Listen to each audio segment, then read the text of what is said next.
All right. Okay, so some of the information that I wanted to share tonight is what I got from convention, but it was at the elite training thing that I went to. So what were you guys doing while I did that? Do you remember? I don't remember. We were in other Did classes. you guys have? That's right. Okay, I was like, wait, what happened? So anyway, I'm like, I know you guys were in there, but I can't remember where you're at.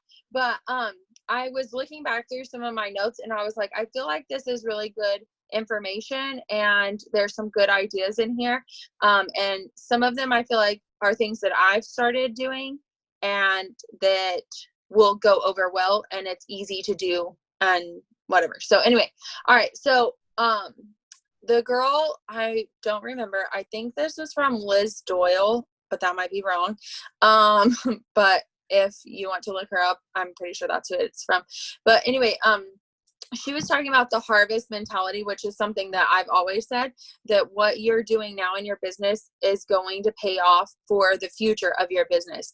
A lot of times people will join and want to do very little or do very little in the beginning, and then they're like, nothing's happening, nobody's joining me, nobody's buying, and they want to quit, because it is discouraging if you're not, seeing results. But results also take time, and that's something that is very important to remember and to remind people that join your team, that not seeing immediate results is not something that we should get discouraged about, because a lot of times you have to stay consistent to see the harvest of your work.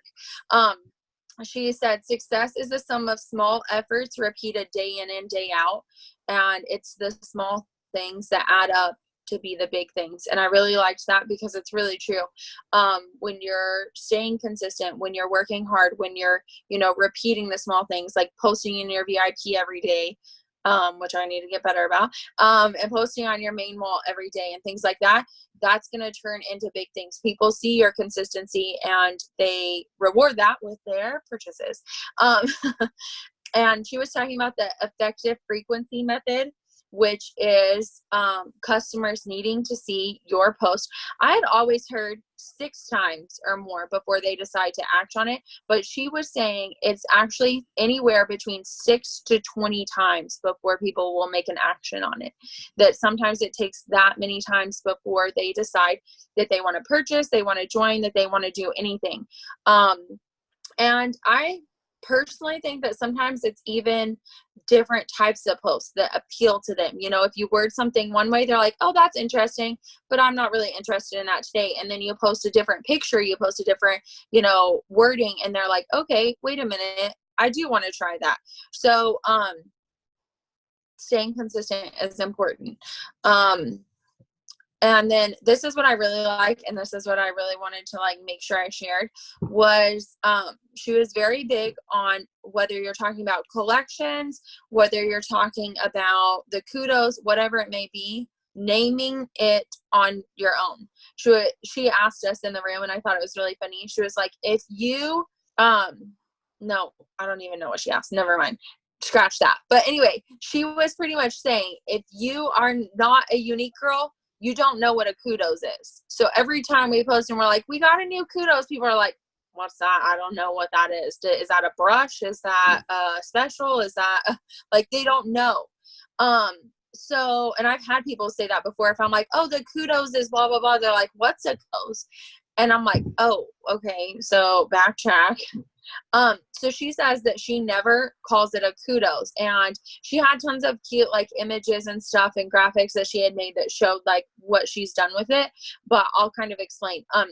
So whether it's a collection, an individual product, kudos, whatever it is, and you can take this concept to pretty much anything, she renames it. She gives it her own name, and she's very, very creative with the names and stuff.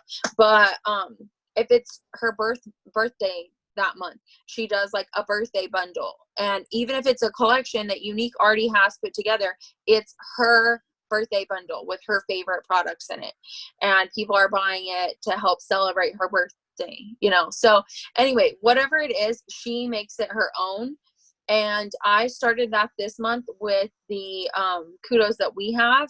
Instead of posting that I have a kudos, I did exactly what she said, because I'm like, I'm going to try this. And I came up with a name on my own for this month's kudos, and I called it the I Spy a Surprise collection, because it's all eye products, and the surprise obviously is that there's new products in there. And I feel like people were kind of more intrigued, because they're like, okay, what is that bundle? And they're like, what's the surprise? I don't understand. I'm like, oh, well, there's new products in it. So if you're creative with it, I think that can really be off, because people are more, they feel like it's more exclusive. It's not just something that Younique's offering. It's not a special that's put out every month and you do this month and month again. It's something that you have came up with. It's your collection. You make it your own. And she also made like graphics and stuff to match it, and it works out really well. And she said she does that all the time. She never, when she does a collection, if she offers a collection, she doesn't say this is Younique's, the eyes will have a collection or whatever. She has something that she has made, like, this is my summer glow collection. She has made it her own, and has like a reasoning, kind of like birthday, whatever, that is that collection for this specific need. Another thing is always, of course, using your own face with your photos and graphics that you're posting, especially right now when we're posting like all the lash photos, trying to sell the kudos this month. Obviously, it's good to use other people's faces too, but make sure you use some of your own as well, because a lot of times customers want to see you. They're not just following to buy the product, they're wanting to buy you and what you're doing and what you're selling. So make sure that you're showing the products on yourself as well, because that's really important. And if you're only posting pictures of the products being used by other people, they're like, but is she even using it? I'm not really sure. So make sure you're at least showing that you're using it too. And customers want to feel connected to you. And when you use your own graphics that show your face, they feel more connected to you. And I feel like what you're saying too about the products, because they're like, okay, she is using it. Okay, it did make her eyelashes really long. That makes sense. So another thing that she talks about was giving customers a reason to choose you. You have to build a community of followers. And she said her biggest way of doing that is just taking notes. Like if people, she's scrolling through Facebook and she sees that is going on vacation, she like jots that stuff down, and that are her friends, her followers, her VIP, people that like interact with her quite a bit.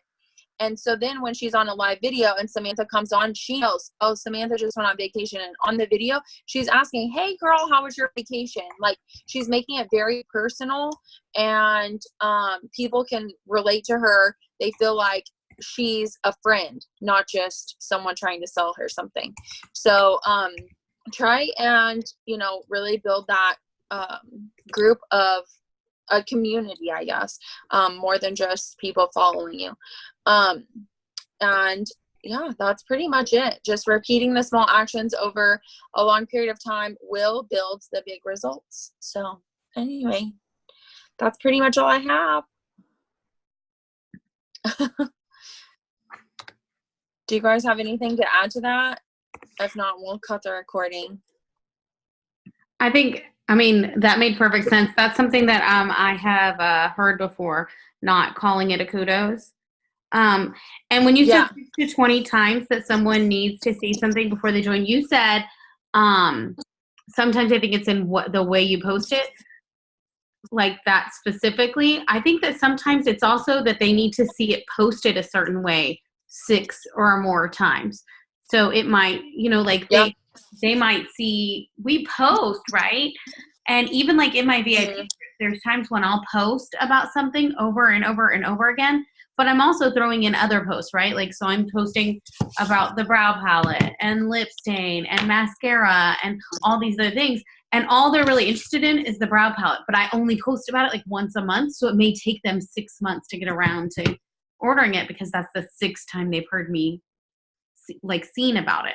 Yeah. So I think that it's also in that, like, that's why I loved one of my classes. I don't remember if it was this year or before. I've got all my notes, but I'm not looking through them to figure that out right at this moment. But I heard them saying to choose like what your focus is going to be that month, and choose those like those few products, and that's what you talk about, and plan it out ahead of time, which can be kind of like depending on what the kudos is, right? Because we don't know, and planning it out ahead of time is hard, not knowing until the first. But even if like, because sometimes our kudos have nothing to do with the actual product, right? Sometimes the kudos is like spend this much, get this stuff for free or whatever, right?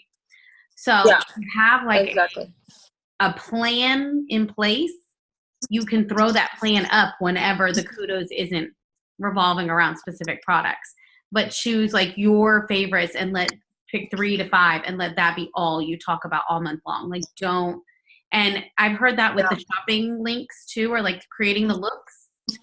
Don't ever list every single product you put on your face. Choose 3 to 5 max products to put on that shopping or on that look. Yeah. And I feel like it's very rare that you could list like, oh, I used this and this and this and this, and then all these brushes to apply it.